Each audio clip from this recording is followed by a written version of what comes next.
Hello everyone, आज हम लोग देखेंगे चैप्टर नंबर 11 मेंडिंग वॉल। तो चलिए स्टार्ट करते हैं। उसके राइटर हैं रॉबर्ट फ्रॉस्ट, मतलब इस पोएम के पोएट कौन है? रॉबर्ट फ्रॉस्ट हैं। और चलिए अपन इसके पोएम के बारे में थोड़ा पढ़ लेते हैं क्या दिया हुआ है। Mending Wall is a dramatic monologue. It is one of the most appreciated poem of Robert Frost. In the poem, he expressed his views and attitude towards the wall separating his plot from his neighbors. The poet see no use to having this wall but his neighbor. It is a traditional. तो यह जो poem है वह एक बोलना चाहिए dramatic मोनोलॉजिस्ट है, dramatic poem है। इसमें जो पोएट है वही इसमें बोलना चाहिए शेल्फ, वह बोलेगा। It is one of the most appreciate poem of Robert Frost. ये रॉबर्ट फ्रॉस्ट की बहुत अप्रिशिएट पोएम है. In this poem he expressed his view and attitude towards the wall separating his plot from his neighbours. इस poem में उन्होंने अपने कुछ view दिए हैं और इस पोएम में एक वॉल के बारे में बताया गया है जो उसका एक नाइबरहुड है पोएट का, और पोएट दोनों के बीच में एक वॉल है, तो उसके बारे में इस पोएम में बताया गया है. तो चलिए स्टार्ट करते हैं. क्या दिया हुआ है? Something there is the doesn't love wall that sends the frozen ground swell under it. तो क्या कह रहा है? And spill the upper boulders in the sun and makes gaps even two can pass abreast. तो क्या कह रहा इस फोर स्टेंजा में क्या इसकी मीनिंग क्या है? Something there is doesn't love wall. तो कोई तो ऐसा है जो इस वॉल को पसंद नहीं कर रहा है. वॉल मतलब एक दीवार है जो पोएट का जो मकान है और जो उसका नाइबरहुड है, दोनों के बीच में एक वॉल बनी हुई है. तो उस वॉल के बारे में इसमें चर्चा हो रही है कि क्या कहते हैं पोएट कि कोई तो ऐसा है जो इस वॉल को पसंद नहीं करता है. That sends the frozen ground swell under it and spill the upper boulder in the sun. तो क्या होता है कि बारिश के टाइम पे नीचे की ज़मीन क्या हो जाती है? स्वेलिंग यानी कि फूल जाती है पानी इकट्ठे होने की वजह से, जिससे कि वहाँ के जो पत्थर हैं उस दीवार पूरी पत्थरों की बनी होती है. तो ऊपर के जो पत्थर हैं वह दिन में क्या होते हैं? बोल्डर के फॉर्म में गिरने लगते हैं नीचे. And make gap even two can pass abreast. और वहाँ पर बीच से ही पत्थर गिरते हैं तो क्या होता है कि उस दीवार के बीच में से गेप बन जाते हैं और इतने बड़े बड़े गेप बन जाते हैं कि वहाँ से दो लोग आसानी से आर से पार जा सकते हैं. The work of Hunter is nothing thing I have come after them and made repair where they have left no one stone on a stone, but they would have the rabbit out of hiding to please the yelping dogs, the gaps I mean. तो देखिए क्या बोलते हैं. अब वह एज्यूम्सन मतलब कुछ अपने दिमाग से सोचते हैं कि कैसे कैसे वॉल गिरी होगी. तो उनके दिमाग में आता है कि यह जो काम है पत्थरों को गिराने का वह किसने किया होगा? हंटर्स मतलब शिकारी होते हैं, उन लोगों ने यहाँ के पत्थर को गिराए होंगे जिससे कि वहाँ पर गैप बन जाए, है ना. I have come after them and made repair. वह गिराते जाते हैं और मैं डेली आते जाता हूँ और उनको वहाँ पर पत्थरों को रखते जाता हूँ. Where they have left not one stone on a stone but they would have rabbit out of hiding. तो वह जो होते हैं मतलब वह पत्थरों के ऊपर पत्थर रखते जाते हैं. कौन बोलना चाहिए? जो पोएट हैं वो, और जो हंटर्स हैं वहाँ के पत्थर निकालते जाते हैं. तो वह ऐसा सोचते हैं कि शायद वो इसलिए पत्थर वहाँ के निकालते होंगे जिससे कि पत्थर के निकल जाने से उस वॉल्स में एक दो पत्थर यदि निकल जाएँ तो वहाँ पर कुछ गेप बन जाएगा और वो उस गेप में चूहे अपना जगह बना लेंगे और उन चूहे को जो हंटर्स के जो डॉग हैं वह खा लेंगे, उनका वो भोजन बन जाएगा. इसी पर्पस से शायद वो उन लोग जो बोलना चाहिए पत्थरों को हटाते होंगे. To please the yelping dog the gaps I mean. तो वही बोलते हैं कि जिससे कि वह डॉग्स वहाँ के उनका भोजन उन्हें मिल जाए उन गैप्स में जहाँ पर क्या रहेंगे? रैबिट रहेंगे. No one has seen them made or heard them made but at spring mending time we find them there. I let my neighbourhood know behind the hill. तो क्या बोलते हैं? लेकिन मैंने ना ऐसा सुना है ना देखा है कि हंटर लोग ऐसा काम करते होंगे कि मतलब उन लोगों के द्वारा ये किया हुआ होगा. बट एट स्प्रिंग मेंडिंग, लेकिन जैसे ही स्प्रिंग आती है तो इस दीवार की ऐसी दशा हो जाती है. I let my neighbourhood know beyond the hill. मैं अपने नाइबरहुड को बताऊँगा इस बारे में. तो पोएट आके देखते हैं तो उन लोग वो ऐसा एज्यूम्सन मतलब अपने मन में सोचते हैं, फिर बोलते हैं कि मैं ये बात अपने किसको बताऊँगा? पड़ोसी को बताऊँगा कि दीवार इस टाइप से वहाँ गिर रही है. And one day we meet to walk the line and set the wall between us once again, we keep the wall between us as we go to each the boulder that have fallen to each. अब देखिए क्या होता है कि जो poet होते हैं वह बोलते हैं कि यह जो दीवार गिर रही है, पत्थर एक दो निकल रहे हैं, तो मैं इस बारे में अपने एक पड़ोसी को बताता हूँ जिससे कि हम दोनों ही इस दीवार को रिपेयर कर सकें। तो at one day we meet to walk that line, मैं एक दिन उससे मिलने जाऊँगा। And set the wall between us once again, और उस वॉल्स को फिर से वहाँ पे मतलब अच्छे से उसकी रिपेयरिंग करेंगे दोनों मिलकर। We keep the wall between as we go to each the boulder that have fallen to each, और उसके तरफ के जो बोल्डर गिरे होंगे वो उठा के उस दीवार में रखेगा, और मेरी तरफ जो बोल्डर गिरे होंगे मैं दीवार पे रखूँगा, जिससे कि नई दीवार फिर से रिपेयर हो जाएगी, पुरानी दीवार।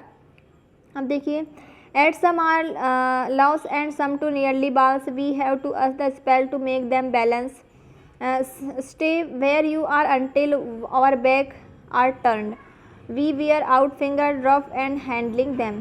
तो लेकिन ऐसा क्या होता है, देखिए फिर होता क्या है, and some are loves and some to nearly bars, लेकिन ऐसा अगर वो बहुत बड़े बड़े बुलडोज़र हैं, बहुत बड़े बड़े पत्थर हैं, तो पोएट कहते हैं कि यदि हम लोग इतने बड़े बड़े पत्थरों को उठा नहीं पाएंगे, और यदि उठाए तो हमारी पूरी मतलब बैकबोन, मतलब कि हमारी जो पीठ है या फिर बैक जो रीढ़ की हड्डी है वह डैमेज हो जाएगी ऐसे में, और हमारे फिंगर भी क्या हो जाएंगे, रफ हो जाएंगे, है ना।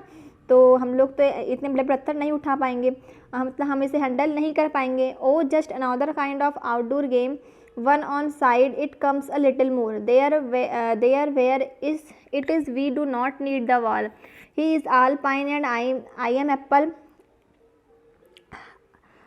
orchids। तो देखिए क्या होता है, फिर मन के मन में ही पोएट सोचते हैं कि मतलब ये जो है there where it we do not need the wall, कि यहाँ पर जो वॉल है उसकी तो कोई ज़रूरत ही नहीं है, इसे तो तोड़ ही देना चाहिए, यहाँ से मतलब हटा ही देना चाहिए। He is all pines and I am Apple approach, है ना। तो वह बोलते हैं कि मेरे तरफ पूरे मतलब उसके तरफ जो नाइबर हैं, पड़ोसी हैं, उसके तरफ पूरे पाइन के पेड़ लगे हुए हैं और मेरी तरफ एप्पल के पेड़ लगे हुए हैं। माई Apple trees will never get across, और यह दीवार नहीं भी रहेगी तो मेरे एप्पल के मतलब मेरे जो उसके जो पाइन के जो ट्री है वो मेरे तरफ नहीं आएंगे, मेरे जो एप्पल के ट्री हैं उसके तरफ नहीं जाएंगे। दीवार का तो यहाँ पर कोई मतलब ही नहीं है, तो इसे रिपेयर करने से अच्छा इसको यहाँ से हटा ही दें। तो and eat and the cones under his pines I tell him, तो वह बोल रही कि यहाँ पर तो ऐसे कोई एनिमल्स भी नहीं है जिससे कि मतलब जैसे कि दीवार रहती है तो उसके एनिमल्स हमारे इधर नहीं आ पाते, हमारे एनिमल्स उसके तरफ नहीं जा सकते, इसलिए हम दीवार रखते हैं। तो बोलते हैं कि हमारे पास तो ऐसे कोई एनिमल्स भी नहीं जिससे कि एक दूसरे का घाटा हो, तो यहाँ पे दीवार नहीं भी रहेगी तो चलेगा।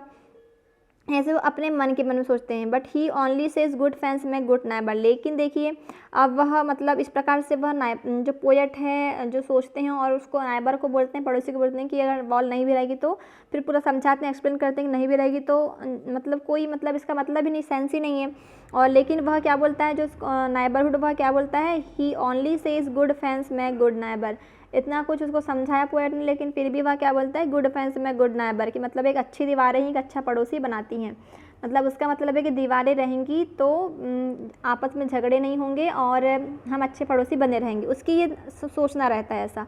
Spring is the mischief in me and I wonder if I could put a notion in his head, why do they make good neighbor, isn't it why where there are cows, but here there are no cows, before I built a wall ask to know what I was walling in or walling out, and to whom I was like to give offense। तो देखिए क्या होता है कि spring in mischief in me and I wonder if I could put a notion is in his seat. तो वह दिमाग में सोचते रहते हैं कि पोएट मैं इसे कैसे समझाऊं कि मतलब मैं इसके दिमाग में ये बात कैसे भरूं कि मतलब एक दीवारों से अच्छे नाइबरहुड नहीं बनते हैं।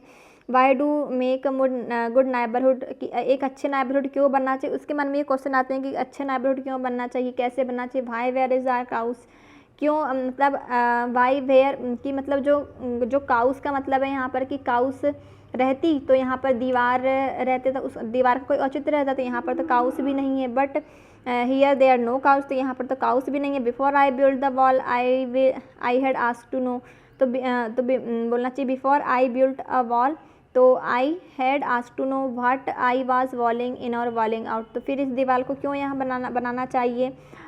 फिर देखिए आगे क्या होता है, and whom I was like to give offence, तो मैं उसके दिमाग में अच्छी चीज़ें कैसे भरूँ, है ना। अब देखिए something there is that doesn't love wall, फिर बोलते हैं कि कोई तो है जो इस वॉल को पसंद नहीं करता है, but is not alive exactly and I rather, है ना। फिर क्या, but is not allows exactly and I rather he said it for himself I see him there bringing a stone grasped firmly by the top in each hand like an old stone saved arm. अब देखिए क्या होता है कि but it is not elves exactly and I rather. अब देखिए कि वह भी दीवार नहीं चाहता है और ऐसी कोई चीज़ भी है जो दीवार को बराबर गिरा रही है। इट मीन्स उसका मतलब है कि ऐसी कोई नेचुरल चीज़ है, एल्स का मतलब ऐसी कोई नेचुरल चीज़ है, ऐसी कोई परी है जो इस दीवार को वो भी नहीं चाह रही कि यहाँ पे दीवार रहे। ही सेड इट फॉर हिमसेल्फ, वह स्वयं अपने आप से ये बातें करते रहता है। I see him they are bringing a stone grasps a firmly by the top, और मैं हूँ कि मतलब वो दीवार गिरते जाती है और हम लोग हैं कि वो दीवार के स्टोन को दीवार पे रखते जाते हैं। In each hand like the old stone सेवरेज आर्म्ड, है ना। अब देखिए आगे, he moves in darkness as it seems to me not of wood only and the shade of trees, लेकिन उसके जो दिमाग में है पूरी डार्कनेस भर चुकी है, अज्ञानता भर चुकी है, पुरानी बातें, एक प्रकार से वह पुरानी धारावाहिक था, पुरानी बातों को लेकर चलने वाला था, वह नए जमाने के हिसाब से नहीं चलता था। तो वही बोलता था कि उसके पोएट कहते हैं कि उसके दिमाग में पूरी डार्कनेस, अंधेरा भर गया है। No of wood only and the shade of trees, और वह अंधेरा किसी घने जंगल का अंधेरा नहीं है। He will not go behind his father's thing, वह उसके पिताजी का कहने के अकॉर्डिंग नहीं चल रहा है। And he like having through of it so wall, he says again good friends में गुड नेबरहुड, ना। तो and he like having thought of it so well, इस प्रकार से वह बोल रहे हैं कि उसका यही कहना है कि उसको मतलब इतना समझाया, उस पोएट ने बहुत अच्छे तरीके से समझाया कि दीवार नहीं भी रहेगी तो चलेगा, हाँ, लेकिन वह फिर से वही कहता है कि गुड फ्रेंड्स में गुड नाइबर हो, लेकिन वह नाइबर क्या कहता है उसका कि अच्छी दीवार एक अच्छा पड़ोसी बनाती है। इस प्रकार से यह मतलब पोएम समाप्त होती है। इस पोएम में इस वॉल के बारे में बताया गया, मतलब इसमें दो पोएट था और एक उस नाइबर था। तो पोएट चाहते थे कि वो दीवार नहीं रहे, नाइबर चाहता था कि वो दीवार रहे, लेकिन वो दीवार बार बार टूटती जाती थी, गिरती जाती थी, वो रिपेयर करते जाते थे। लेकिन पोएट फिर उसको समझते समझते थक गए उस नाइबर को कि नहीं भी रहेगी तो चलेगा, लेकिन वह एक ही चीज़ बोलता था, गुड फ्रेंड्स में गुड नाइबर, कि अच्छी दीवार एक अच्छा पड़ोसी बनाती है। और इस प्रकार ये चैप्टर एंड होता है। आज के लेक्चर में इतना ही। Thank you.